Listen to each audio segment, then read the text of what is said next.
effective, small enough to allow them to be deliberative, and large enough for them to be able to represent some diversity of views. Unfortunately, in recent years, a legitimate threat has arisen to pack the court. You've had Democratic leadership, including no less than the chairman, a former chairman of the Judiciary Committee, Jerry Nadler, that has introduced legislation to add 4 more justices to this Supreme Court. This is a terrible idea. I think we all understand that in Washington, D.C., we weaponize everything. One thing that still has some semblance of independence from the ups and downs of daily politics is the federal judiciary. That's why Ruth Bader Ginsburg, Stephen Breyer, and others have said time and time again that packing the court will undermine public confidence in the judiciary. They don't want, I don't want, we don't want the size of this Supreme Court to ping-pong up and down just on the basis of the most recent federal election. We need to keep the 9, and I think you will see over the course of the next weeks and months that an incredible cross-section of the Republican conference, from the center right to the far right, understand the importance of keeping the 9. With that, I'm proud to be able to introduce the gentleman from Texas, Mr. Pete Sessions. Dusty, thank you very much. Today is a very important opportunity for not just the Republican conference, but for all Americans to understand that there is a conscious effort underway by the Democratic Party that would substantially change the powers of this country. Today, we have the 3 branches of government that the Democratic Party is trying to overrun in all 3 opportunities. First of all, by H.R. 1, their bill last year, that would keep in place an opportunity for them to control through the executive branch all elections that would take place in this country. What they are now trying to do is to weaponize the Supreme Court and the court system. My father served as a federal judge for 14 years. During that period of time, he understood his duty and obligation to the laws of the United States of America, and that is what judges are there to serve and rule on.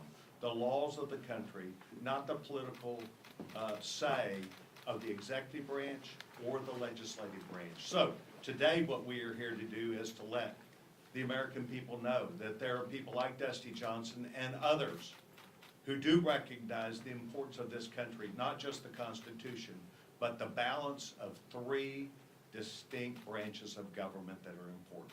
I'm delighted to introduce the young Congresswoman from Iowa, Congresswoman Hinson, who will then talk about her perspective from Iowa. Thank you. I thank the gentleman from Texas and the gentleman from South Dakota for bringing us all together. Our founding fathers set up a system of checks and balances, and that was designed to ensure that the government would continue to be accountable to the people. And these checks and balances are enshrined in our Constitution. And why did they do this? They did it because they foresaw the dangers coming down the road, the dangers of a power-hungry, ever-growing bureaucracy. And that is why our founding fathers intentionally created an independent Supreme Court to help protect Iowans and all Americans from the federal government, from the overreach, and from that encroachment on our rights. The Supreme Court does not exist to do partisan bidding. Our 9 justices are entrusted to interpret the Constitution strictly and to rein in abuses of power. But, again, we are hearing these increased calls from those on the left. They want to pack the court with justices that will be activists, justices that will try to legislate from the bench. They will undermine this sacred institution, and they will also undermine our Constitution. Our Supreme Court has remained 9 for over 150 years, and it is time we solidify this number, make it our law, and protect the independence of our highest court. The Supreme Court must stay at 9 justices. Adopting the Keep the 9 amendment will send a very powerful and important message at an important time. We want our judiciary to remain independent. We value our liberties in this country, and we will always safeguard our Constitution. And now it's my honor to introduce the gentleman from Florida, Representative Greg Steube. Thanks, Ashley. When Democrats lose, they try to change the rules. So when they had single power in the House, in the Senate, and in the White House, there were calls to change the makeup of the U.S. Supreme Court because it was the only backstop to their horrible, unconstitutional policies in this country. So what's their solution to that problem? Let's pack the court. You heard calls after calls. Jerry Nadler and others stood in front of the U.S. Supreme Court and calls to expand and pack the court because their unconstitutional things that they tried to do in this country were being thwarted by a constitutional court. We stand up here today together to keep the 9. And that's what the Republican conference is going to sit together and fight for, because we believe in the history of this country. We believe that you shouldn't use political weaponization to try to change the outcome of the court for political purposes. They need to remain separate, and we should keep the 9, and I stand with my colleagues to do that. Now I introduce Representative Moran from Texas.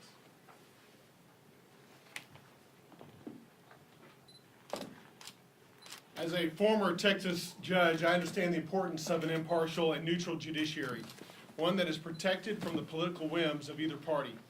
Today, more than ever, the principles affirmed by Marbury versus Madison are critical to the survival of our republic and the preservation of our Constitution. The need for a clear separation of powers and the need for independent judicial review. For over 150 years, the Supreme Court has been composed of 9 justices nominated by the President and confirmed by the Senate, working to defend and uphold our Constitution through that independent and impartial judicial review. This numeric stability of these 9 justices has been and remains a critical component to its neutrality. Without action to set in stone the composition of the Supreme Court, that institution will in time become nothing more than the political extension of the other branches of government. Without this amendment, this nation faces the real possibility of political attempts to pack the court, which would undermine the mission of the Supreme Court and erode the very independence that is the primary source of its integrity. We cannot let this happen. I am proud to stand with Dusty Johnson and my other colleagues to support this constitutional amendment that will keep the Supreme Court bench at 9 justices for as long as this republic stands. Thank you. Now I introduce the Congresswoman from Oklahoma, Stephanie Bice. Thank you, Representative Moran, and I want to thank Dusty Johnson for the opportunity to bring us together today. The Democrats' attempt to pack the court threatens the foundational values of our great nation. Since 1869, there have been 9 justices on the Supreme Court.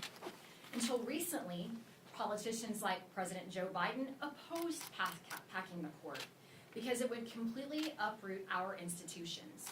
As was mentioned, even Ruth Bader Ginsburg said, and I quote, "I think that was a bad idea when President Franklin Delano Roosevelt tried to pack the court."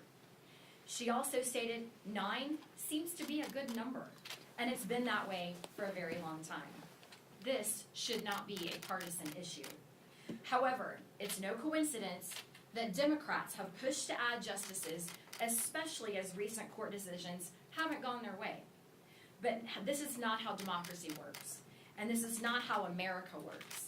Regardless of political stance, Americans should have basic trust in our historic institutions. That is why I am proud to support my friend Representative Dusty Johnson in this resolution to keep the 9. It is essential that we protect the integrity of the Supreme Court and keep it away from political power grabs. Thank you, and it is my honor to introduce my friend and classmate Jerry Carl from Alabama. Good morning. I appreciate the press corps showing up this morning. You know, the last 2 years I've been here, there's not much, very few things here that are stable. But our Supreme Court has always been stable. For the last 150 years, whether you agree or disagree with their ruling, they have stayed stable. Now we're in a situation that we feel like the Democrat Party is attacking the Supreme Court. We have got to get an upper hand on this. We, the people, the voters, have got to step out and make noise and let their legislators know in the Senate and the House how they feel about this. Packing these courts is wrong. It has worked for 150 years. Let's keep it the way it is. Let's put the best, brightest minds we can get on the bench, and let's keep at least one thing stable here in Washington, D.C. With that said, I would like to introduce my good friend from South Carolina, Representative Rusty Fry.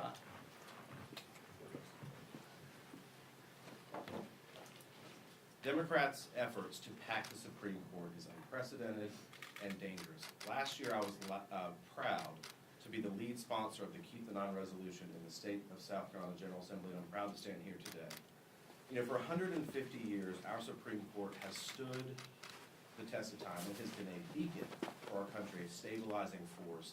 The only attempt to change the court now is only a power grab, and we need to recognize it for what it is.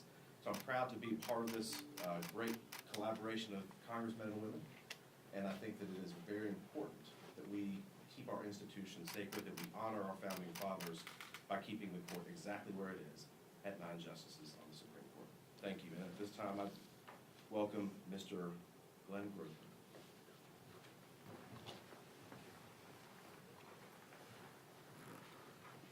When I was a child, and we went to school to learn about American history, it was the good old days, and you almost couldn't remember anything bad ever being said about this country or about our presidents.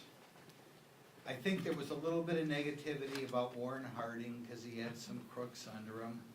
A little bit of a bad feeling about James Buchanan because the Civil War started on his watch and there was a feeling he should have been doing something different. But the one thing I remember, even with my moderate history textbooks from when I was a child, is that Franklin Roosevelt did something horrible when he tried to pack the court. Every school child knew that. Now, last session, there were efforts made to get around the Constitution by adding, I can't remember, it was 3 or 4 toadies to the Supreme Court who didn't respect our wonderful Constitution. And that's why, sadly, a bill has to be introduced today to try to permanently thwart any presidents in the future. And actually, as I understand in the past, this effort was killed by even Joe Biden, because he was maybe a little older than me even, and he knew that Franklin Roosevelt had done something awful by trying to pack the Supreme Court. So this is a good thing to prevent any future presidents who don't respect our Constitution from trying to add additional people to the Supreme Court, who, by the way, should not be loyal to any individual president or political party. They should have a deep, abiding loyalty to the Constitution of the United States. So I'm proud to be on this bill, and now we want to introduce one of our new rising stars, the freshman from Wyoming, Harriet. It's the first time I've ever seen her name, said her name, she's so important. Harriet Hageman! What an introduction. Thank you, and it's wonderful to be here today. The government created by our founders and enshrined in our Constitution established 3 co-equal branches of government. Now, because the Democrats have been unsuccessful in pushing their radical agenda through the legislative branch, they want to pack the courts with liberal judges and justices and push their agenda through that way. The Supreme Court has been at 9 members since 1869. And as a co-equal branch, it should not be able to be manipulated by either of the other 2 branches. Because many of our Democrat politicians have called for court packing, it is necessary for us to take this step to enshrine in our Constitution the 9 justices that currently serve. In the 117th Congress, 80% of all Republican members supported the bill, but there was no one on the Democrat side willing to step forward and put their name on it, despite many of them saying that they actually favor exactly what we're doing today. The amendment being sought with this legislation is a simple 13 words. Unlike the monstrous spending bills Congress routinely passes, it is very simple and direct. Quote, "The Supreme Court of the United States shall be composed of 9 justices." Polling shows that voters support keep the 9th Amendment by a 3-to-1 margin. And 19 state legislatures have also supported this amendment, along with many other organizations. This means that it is an amendment that can actually be adopted, implemented, and enforced. Can you imagine the excitement of actually amending our Constitution for something positive like this? Amending the Constitution is rare and purposely requires great effort. This is an effort worth making, and I'm proud to stand with my colleagues and support the Keep 9 Amendment. And now I am honored to introduce Ralph Norman. Thank you. Thank you, Harriet. Congressman Johnson and all of you, I'm proud to stand here today to really stop something that the Senate is trying to do, which is to change the Supreme Court that, as has been mentioned, has been over 150 years. You know, a lot of things come through Congress. A lot of them are not right, like the invasion at the border, like the lawlessness. But what the Democrats are trying to do now in the Senate, to change the Supreme Court, to pack the Supreme Court, shakes the very foundation that our country was founded on, and it destroys the Constitution. To have to do this is really amazing. But what we're going to do is stand firm, and as Harriet mentioned, this is a very simple amendment that we can all get behind. And our message to the Senate, there's a time to be quiet on certain things. Now is the time to fight. We're going to ring the bells for freedom, and we're going to ring the bells to stop this onslaught of our Constitution. And I'm so proud that we're doing this now. And if the Senate, they can do what they want to do, but not on this. A lot of things are bad. We're going to stop this dead in its tracks. It's my honor to introduce Mike Garcia to speak next. Well, it's an honor to be here. I want to thank Dusty for this actually very important amendment. You know, as human beings, we have this instinctual desire to win, to get what we want. As kids, when we lost, we would ask for a do-over. If we didn't get what we want, we would cry, that's not fair. And that's really all this desire to pack the courts is.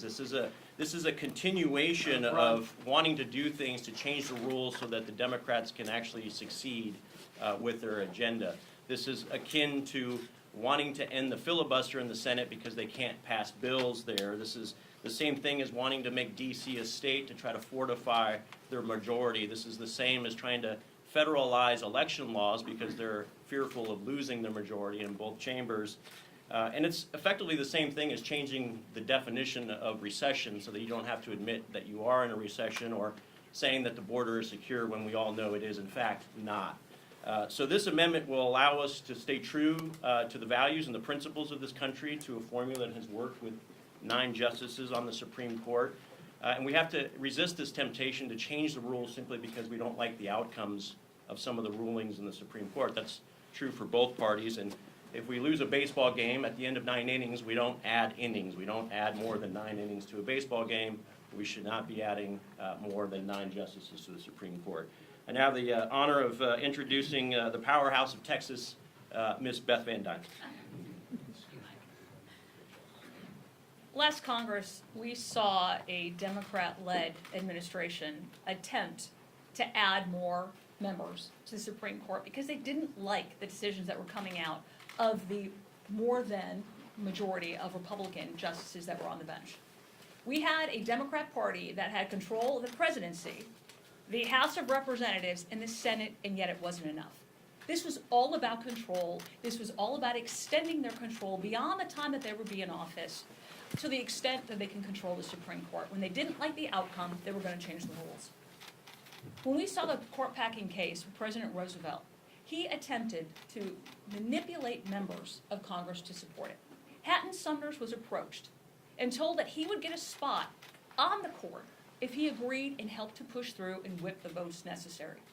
Instead of doing that, which would have been good for him personally, he recognized the value of having a Supreme Court that was separate from the political system, the value of maintaining the history of the U.S. and the basic principles and foundations. And instead of going along to get along, he stood up and fought it, and he was successful. We need to have more people like that, backbones on both sides of our aisles. It would be wonderful to have our Democrat colleagues up here right now. This past year, we saw threats made, not only to our justices, but to their families at their homes, to try to persuade, push, threaten them to make different views and different decisions on their court cases. That is a travesty to our republic. We need to stand up, have principle, and recognize it's the foundation of our history. With that, I'd like to introduce Congressman Huizenga from the great state of Michigan. Well, nearly everything's been said by nearly everybody, so I'll summarize real briefly. But I hope you understand that what you are seeing here is a representation of our conference. And Glenn Grothman told FDR not to do it. I think he's going to tell Joe Biden not to do it as well. But in all seriousness, this is something that has unified and united our conference. The fact that we realize when Democrats can't get done what they would like to do legislatively, they turn to the courts. Well, guess what? The courts haven't been going in their favor in the last little bit. So now they want to expand the playing field. Well, we know it's wrong. The American people know it's wrong. In fact, it's interesting, the loudest voices for this are coming out of the House, the people's house. But what do the people say? They know in their DNA that this is the wrong thing to do. So they're standing up against that. And let me let you in on a little dirty secret. There's a lot of Democrats that actually agree with us, right? We all have those relationships that we talk to these folks. And they know in their hearts as well that this is the wrong direction to go, but the onslaught from the progressive left is something that has kept them away from addressing this issue. I'm hoping that the Republican majority is going to be able to give them some cover for them to come forward and be able to really truly express what they know is the right thing, which is to keep that number at 9 and to keep our system stable. So with that, I think we're ready to take a few questions, right, Dusty? We're going to go to Congressman Mike Flood. Oh, sorry, And then we'll Mike go Flood. to Congressman Issa, and then Costello. One of the most famous members to ever serve in Congress, both in the House and the Senate, was George W. Norris from Nebraska. He served alongside FDR, and in that time he said, quote, "The people can change Congress, but only God can change the Supreme Court." That was the sentiment of Congress over 100 years ago, and it remains a sentiment today. I stand strong. I want to thank Dusty Johnson for having us here today, our neighbor to the north in South Dakota. It's really sad that we even have to do this. If you think about where America's at, that somebody would consider packing the court to get the outcomes that they want. I don't want to say any more than that because I think there's still speakers to go, but I appreciate being part of this and look forward to this passing. I guess we are at that point where everything has been said, but not by everyone. Before I introduce the gentleman from Tennessee, I think I just want to share with you a little background that you may not have yet heard or seen. In the last Congress, I served as the ranking member on the Courts Committee, ultimately where a bill of this sort would go through. And my ranking member, my chairman, was Hank Johnson. And I'm not going to use any things about the things that he has said previously, but in this case, speaking about the court as he introduced a bill to add 200 judges all at once, he said, well, Trump packed the court, it's our turn. That was even separate from the effort to add to the Supreme Court. As was said earlier, there is a reason to look at the size of a court. There is a reason for Congress to look at it, but there is no reason to do it simply because we don't like a ruling. I don't like the Ninth Circuit, but it doesn't change the fact that those judges over time change based on presidents and the Senate. The same needs to be true of this Supreme Court.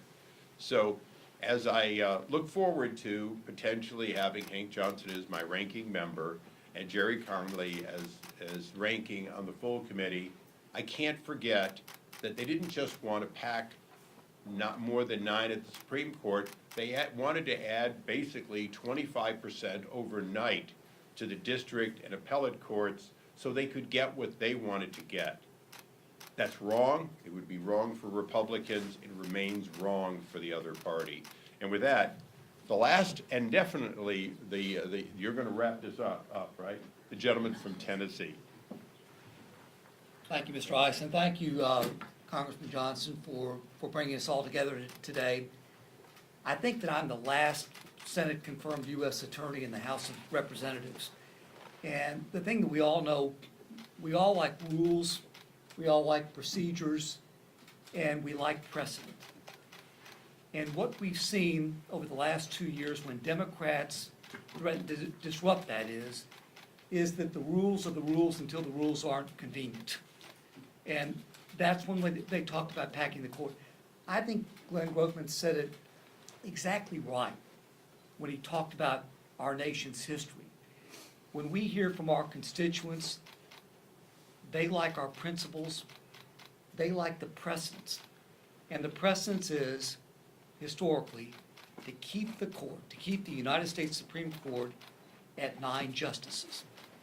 We hear this message from our constituents, the Democrat members do too. We need to keep that precedence.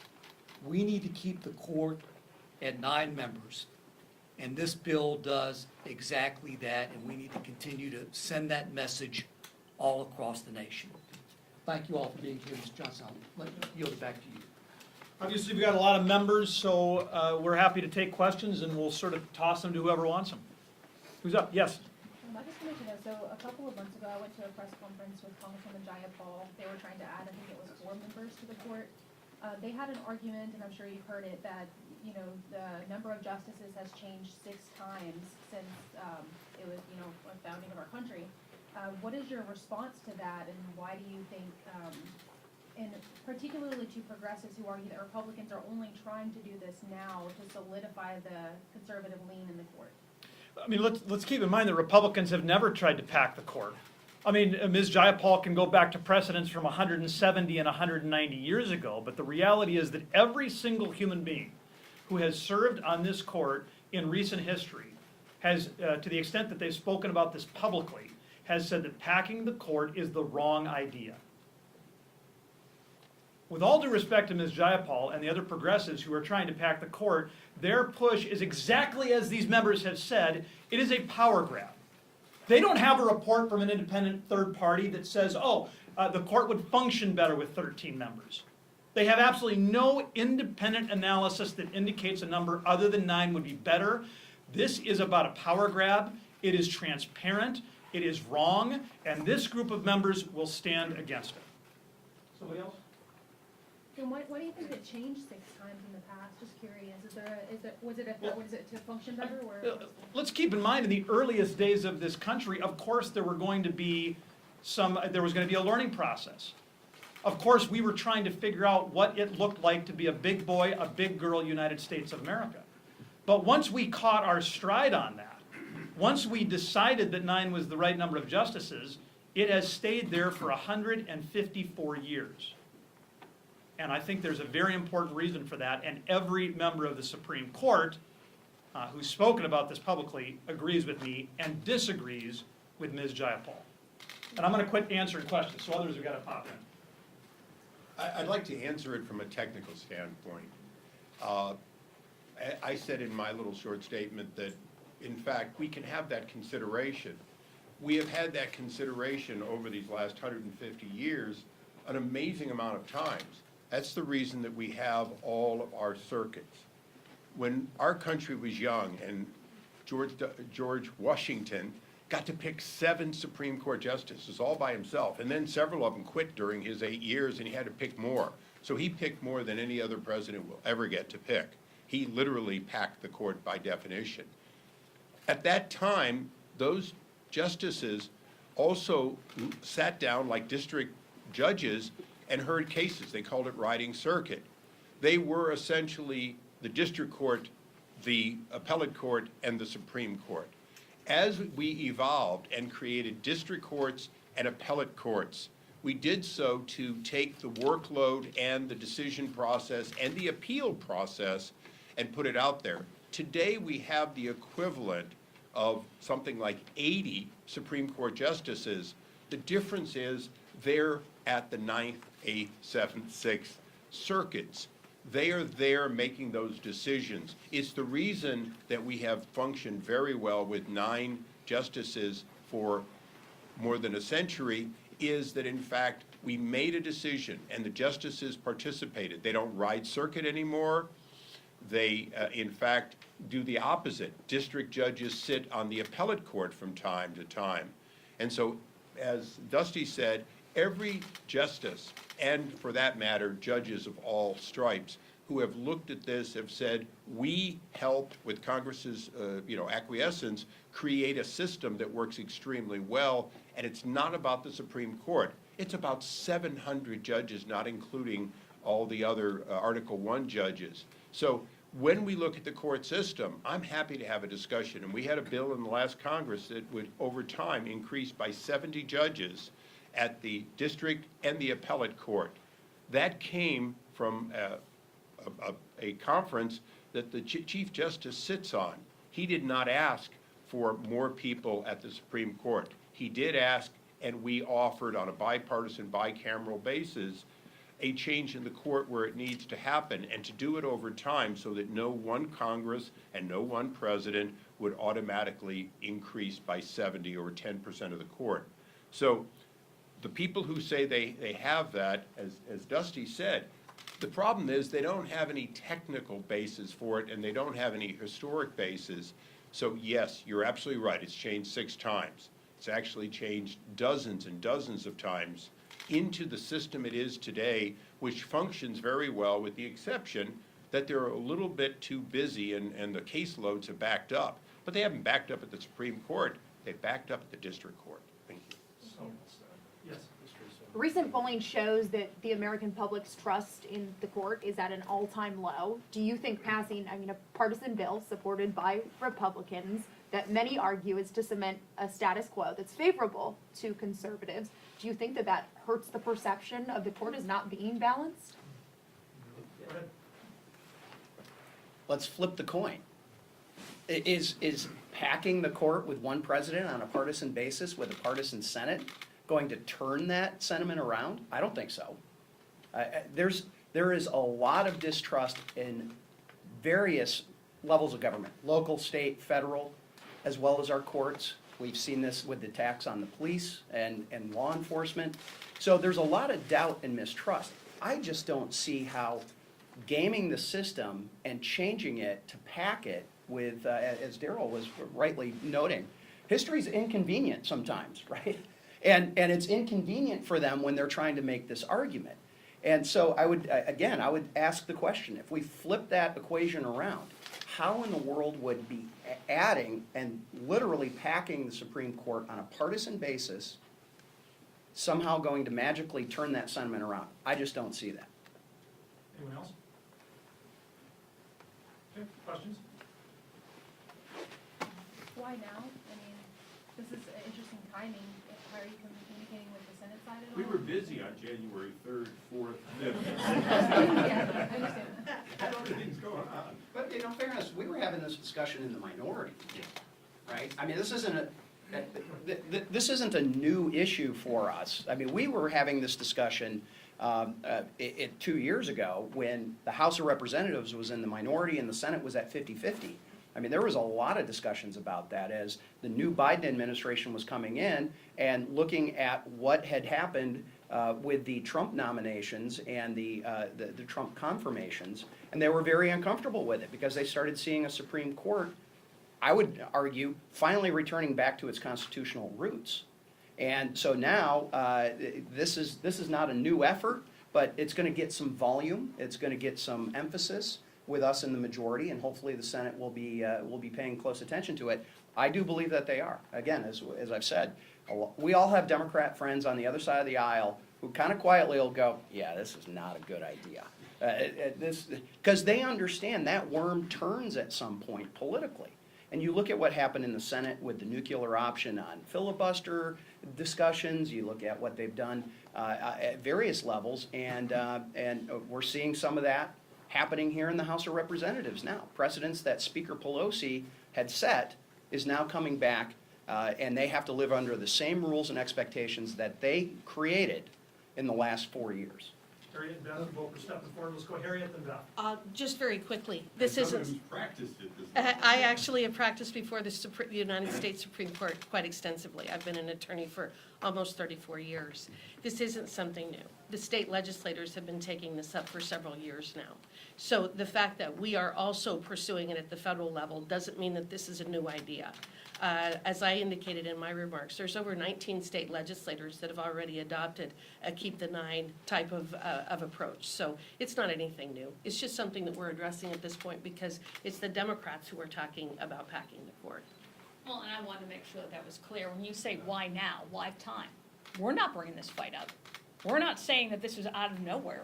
This is in direct response to the attack that the Democrats are saying by forming a committee to pack the court by more than 4 members, simply to allow Joe Biden an opportunity to pack the court with 4 very progressive members of the court. That's it.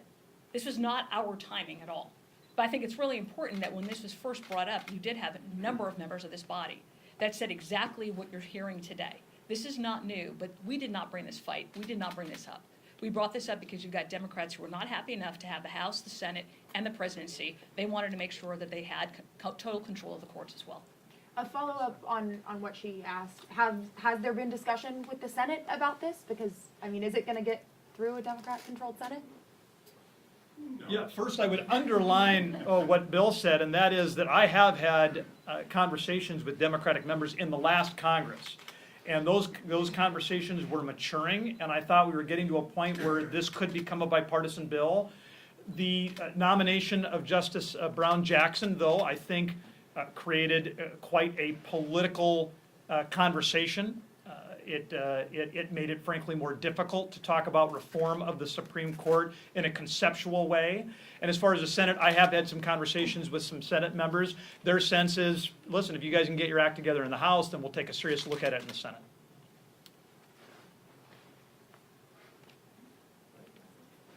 Thank you. Thank you very much for coming.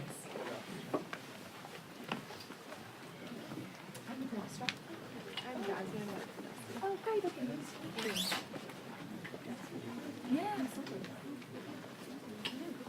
You wanna? It's ended. I ended it.